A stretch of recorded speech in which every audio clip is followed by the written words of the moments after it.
First of all, let me confess that I am not that unwise to think that in a platform where you have so many people who have been through careers, so many who've been through from the beginning to the end, that I have that monopoly of wisdom to tell you what it is all about. No.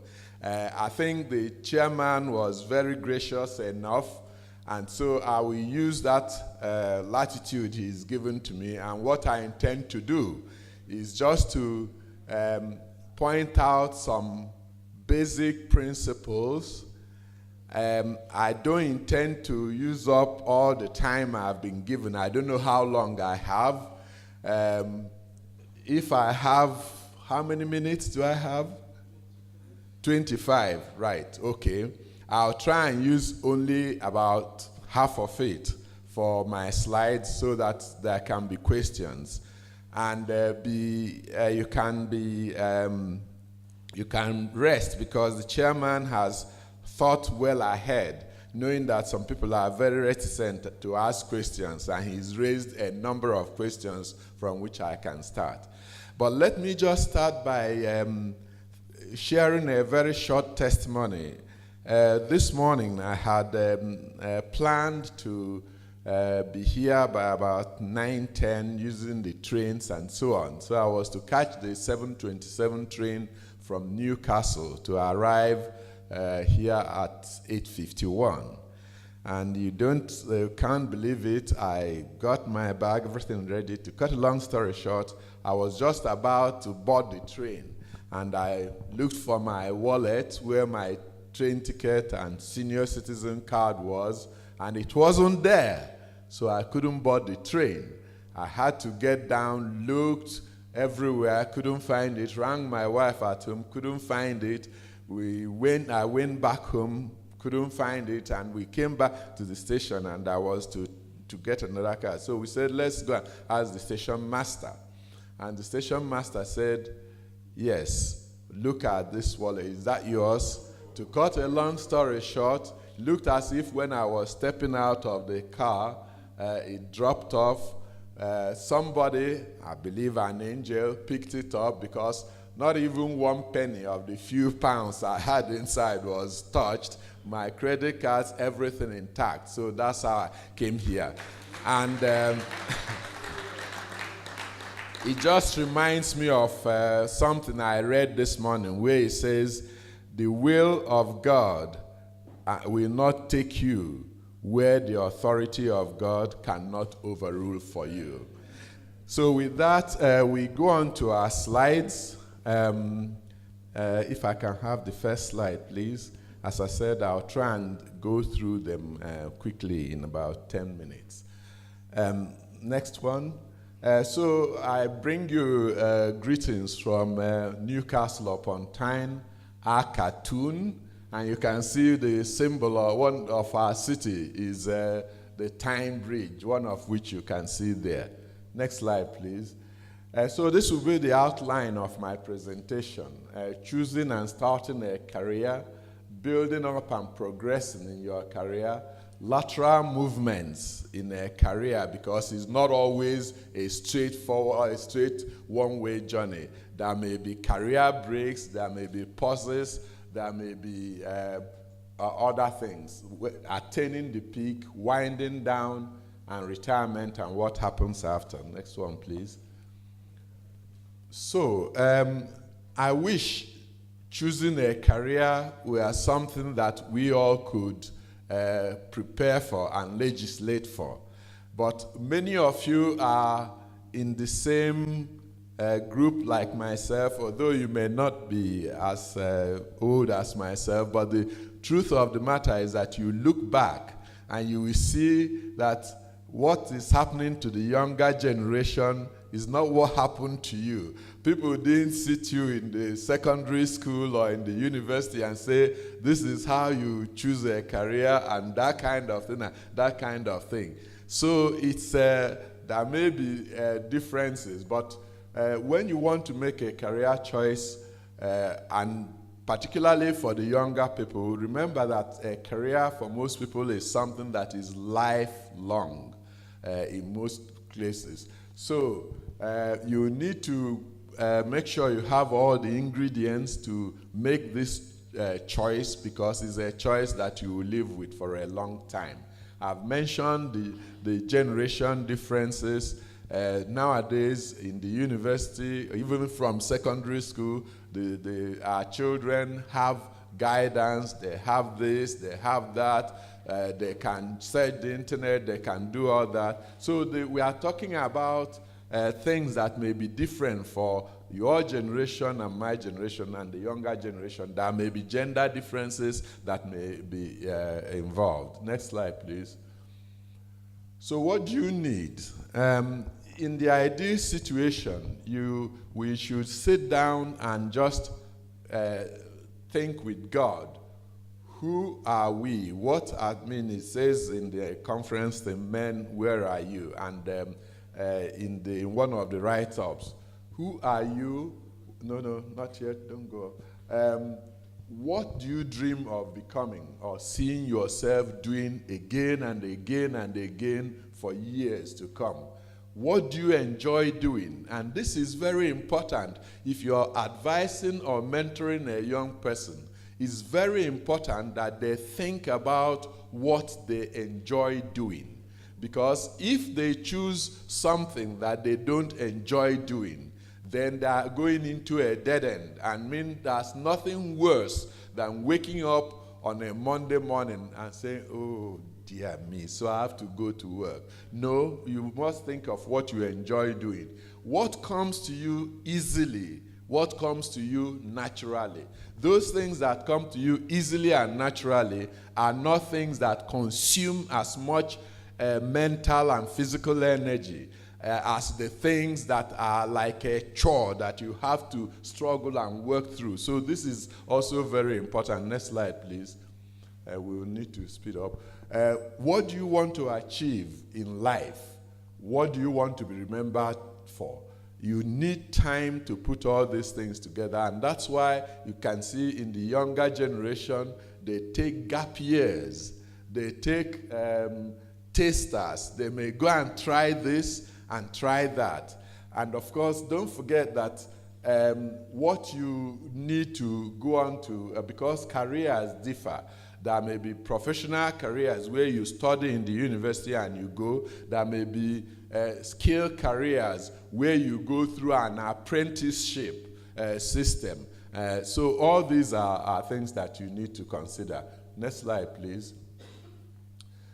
So where you enter your career depends on the type of careers. As I've said, in careers like civil service, you enter through passing the civil service exam or whatever. If you are an accountant, an engineer, it depends. But the important thing is that once you get in, you should start thinking of your final target. Where do you want to get in the end?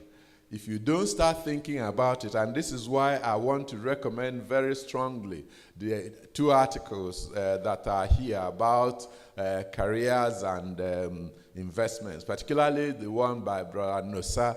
There's a lot in it that relates to what I'm saying, and I'll highly recommend it to you. So set yourself the final target, and remember that you can't just set the final target arbitrarily. You need to set your final target and divide it into small time-bound targets. They say the journey of 1,000 miles begins with the first step, and that to eat an elephant is one little bit at a time. And the acronym SMART means that the small targets you set yourself, which will be progressive, must be specific. So if I'm going from here to the railway station, and I say, right, the first thing is to get out to the road, to Bennetop Road or whatever, is a specific target. It must be specific, it must be measurable, it must be achievable, and it must be realistic. Sometimes when I mentor trainees who come to us and they say, well, I want to have a lot of experience in obstetrics and gynecology. So I say, what do you mean by a lot of experience? So at the end of your 1 year, do you want to have as much experience as myself or something? No, you are not being realistic. If you tell me that at the end of 1 year, you want to be able to do this and this and this, then it's realistic. We can work with that. And it must be time related. Next slide, please. So as you, in building up and progressing in your career, you must identify and engage in things that promote your career. I can't,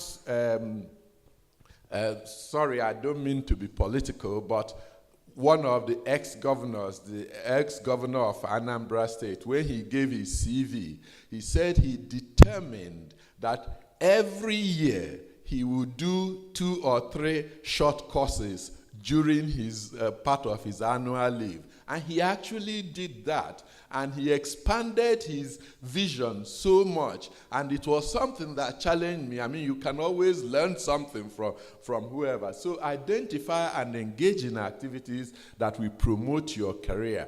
Courses, lectures, certificates, things. Reflect and assess as you go along. You need mentors and you need helpers. Till today, I still have a mentor. And those of you who are from Benin will know Professor Ajabo. He's still my mentor, even 40 years down the line. So you need mentors, you need helpers. You need to build in time to make adjustments because, as I said, it is not always a straightforward journey. And when things start falling out of shape, you need to make sure you are thinking ahead, how do I push things back on course? You need to deal with obstacles and delays, knowing that if this is the path that God has set you, yes, the Red Seas will come and the other things will come, but God will see you through. Next one, please. Does everyone reach the peak of his or her career? It depends on what the peak is. Let's say, for example, if you are in politics, well, in Nigeria, the peak will be to be a president. Well, that's only one president in every 4 years. So it's not possible that everybody will reach that peak, or prime minister here. So it's not everybody but the peak doesn't have to be the same for everybody. I mean, let's take our Nigerian-born politicians in this country.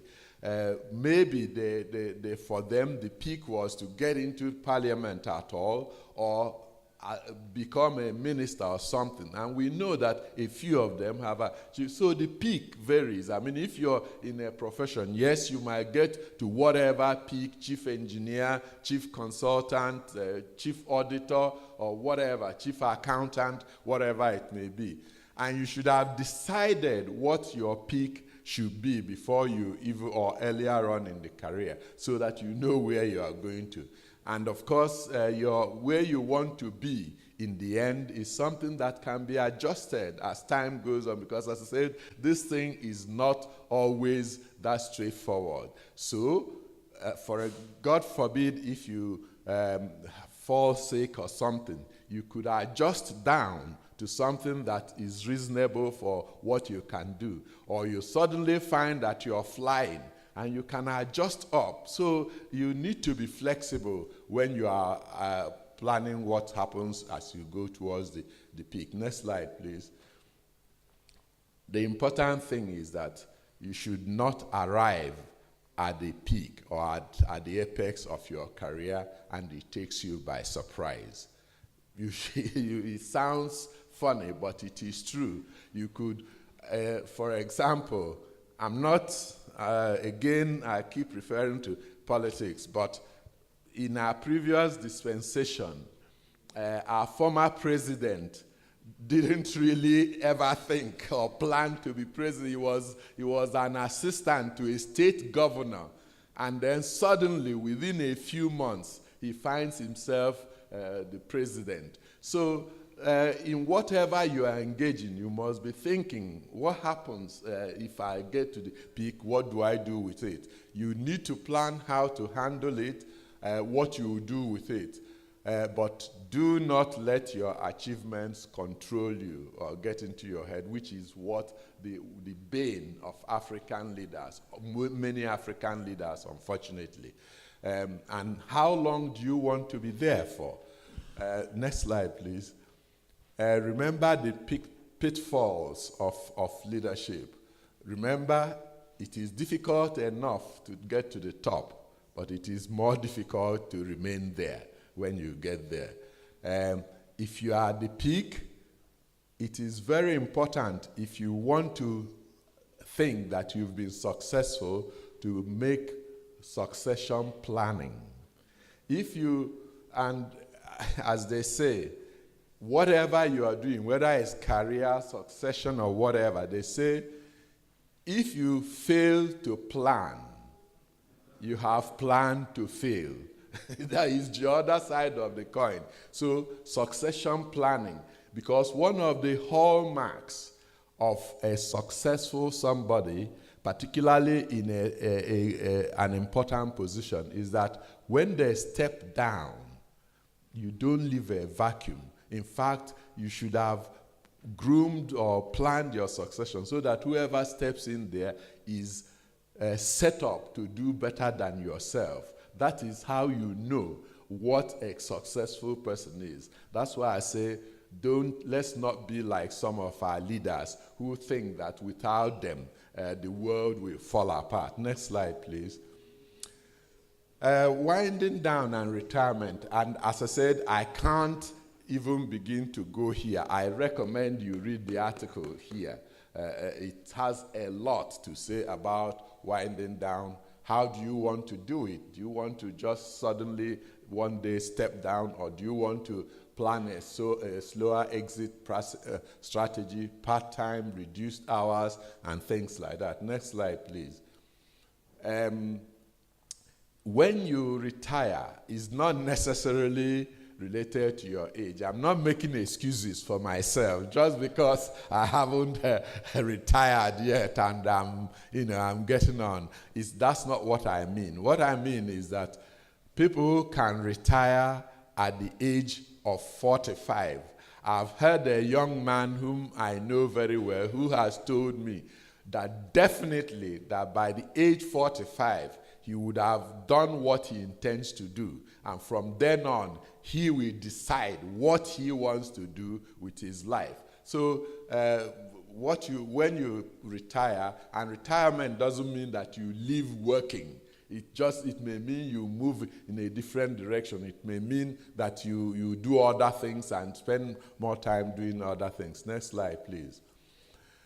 And what you do after your retirement, it may be related to your career. And for the professionals, yes, I can always doctor, if you know what I mean. So whether I don't work for the NHS or for any government, I can go to a country anywhere and from time to time offer my services. It may be related to my career, volunteering, ministry, coaching others, a mixture of all sorts of things.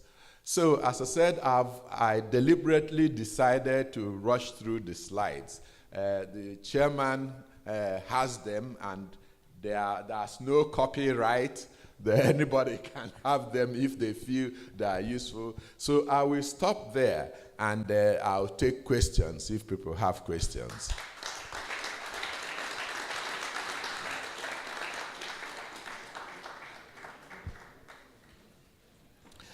And yes, go on. If you don't have, I'll start with some of the questions the chairman suggested. My name is Sunday Ochogo. I wanted to ask, what influence does money have on retirement plan? Right. Well, as I said, I'll answer your question, but I'll recommend this article. Obviously, when you retire and what you do depends on your bearing in mind that in retirement you must have your health, you must have social connection, you must have the financial resources to support you in retirement. So money is important, is very, very important, because if you have planned your retirement properly financially, it means you can be independent to do what you want to do during your retirement. So you need to have financial planning. And if you haven't involved financial planning in your retirement plans, then you need to do so, because that is the only way. Brother Ibemesi has told you what he's doing. Again, as I said, Brother Wubaume has given you even more examples, but it is very important that you plan your finances during retirement. I've recently come across at least one individual who worked very hard, achieved everything, and after reaching the peak or the apex, then there's this anticlimax in which he just suddenly realized that, is this what I should be doing? So how do you deal with that? He's put in everything, he's gone through the process, and is now at the peak, and then suddenly he just got completely confused, and the wife was really worried. Yes. And was getting in touch with me. Yes. How do you advise such individual? Yes, well, prevention is better than cure. If you wind down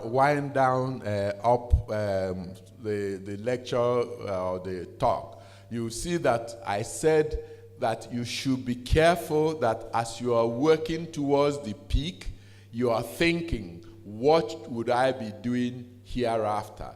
Don't let it take you by surprise. But nevertheless, he's arrived there, and he needs to do something about it. What I would say is for him to take time out, give himself a couple of months, and sit prayerfully, asking the Holy Spirit, remembering what I read here. God will not take you, the will of God will not allow you go where he cannot sustain you and where he can't help you through. Prayerfully and with good counsel. Remember that the book of Proverbs Proverbs 20 and I think it's 24 says, with good counsel plans are established, and that you should wage war with strong counsel. So with good counsel, prayerfully, using professionals who can help, take time out and put something in place that will work for him. It has to be an individual thing. Good afternoon, everyone. Ifeanyi Chukwujeku, Newcastle branch. Thank you very much for the talk. I think a lot of it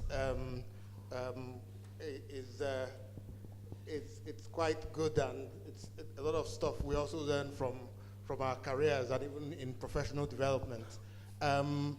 What I want to ask is, a lot of what we've been spoken about today kind of ties up in terms of investment and things like that. In developing your career, say, of course, you have a plan, and sometimes this plan can be done at work in your career. Some of it your employer even pays for to develop you through Yes.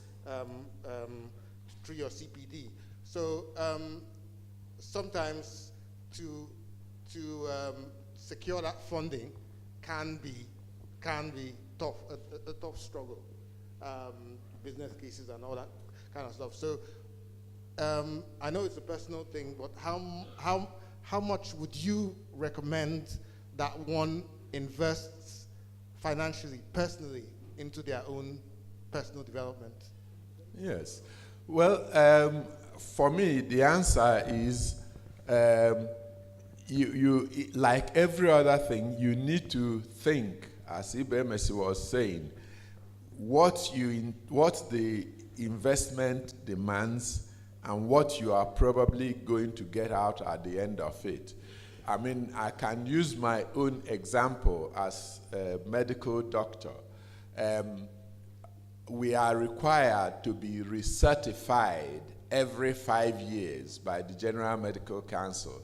And the recertification process is quite rigorous. And as you know, it followed from Shipley. And the aim is to, assure the public that we are still up to date in what we are doing. Because, I mean, unfortunately, for example, in my own dear country, there are doctors who qualified 40, 30 years ago. They've never had any refresher since then. That's not, so we need to demonstrate that we are still up to date in what we are doing. Not just the medical thing, but even in the emerging things like how we communicate, how we handle difficult situations, and so on. So if I'm required to do that, to continue my recertification, then of course I should be prepared to invest in it. If you are an accountant and you know that doing a diploma in audit or whatever, or a certificate, will enhance your career, then invest in it and do it. So yes, you should invest wisely in something that will help for your career progression wherever you find yourself. Okay, yeah. Before I ask my question on career choice, I think we need to redefine retirement for those of us in your group. What he means, the over 60s. Because sometimes when we talk of retirement, people feel they are becoming redundant, useful to nobody. But I think if we see retirement as putting a new tire to our car, to retire, so then you are ready. It's a new tires for a different direction. Yeah, man. We'll be more positive about it. Thank you very much. Okay, the other question is on when you say people choosing their careers, something they like doing easy for them. I beg to slightly disagree. Yes. Because many of our young ones, if it's not football, it's dancing. They want to do that in the uni because it doesn't require brain power. They have to know that farmers who plant, they go out in the rain, toil, it's pain, but in the end, there is gain. So I think both what they like and because they haven't learned how to be dogged, okay, persist through pain. I believe even when you were reading your medicine at UI, it's not what you really like every day, but you have to go in. So I think in a way to tell them that it's not exactly what they like now, that they may be trained to do something tougher, and that will give them gain in the future. I wonder how that can be married with what they like. Thank you very much. I'll use the example of medicine. Yes, when I decided to do medicine, although I didn't have all the things, but I mean the medical curriculum told me I had to, in the first 2 years, do anatomy, I don't want to bore you with God, dissect dead bodies and things like that, do physiology, biochemistry, which can be very dry sometimes. The medical profession told me that. I didn't particularly like the formalin in my nose when I was doing dissection, but I had something, and it's something I was heading to beyond that. So when I say something you like doing, the thing you're aiming to get will override some of the things that you may not like doing, because you know that's not the permanent thing. Yes. Good afternoon, everybody. Uncle James, my question is related to money, but essentially to also planning to develop as you go through your career. Yes. So how much of an influence should money have when it comes to progressing your career? Because for the young ones, we've got to the stage where you got your degree, you're in a steady job, and the money might be comfortable, but how do you still, in line with thinking to attain a peak, how do you still plan for progression in balancing that with the money aspect of it as well, if that makes sense? Okay. I don't want to, I don't want to, well, I can be personal. I mean,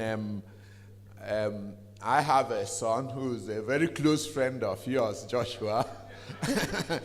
And you know that when he had graduated, and when, by the grace of God, he got his first foot into employment, you know that for about how many years, just like the ex-governor Obi did, he was doing certificate in project management online and that and that and that.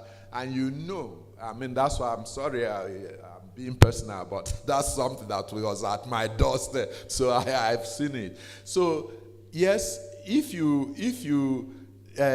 for example, you are, sorry again, I'm being personal, you are an engineer. If you want to, you qualified as an engineer in the university, but of course you know there are professional things that will elevate you in your profession, and managerial things like your dad and so on and so forth that will elevate you. So you need to look at all these things and decide, okay, the direction I want to travel, what are these components that will enable me to move quickly along those lines? So you will invest wisely. Obviously, you will invest as your money allows you to invest, and you have time. That's why the earlier you start thinking about these things, the better, because you can pace yourself according to what your means. Praise God.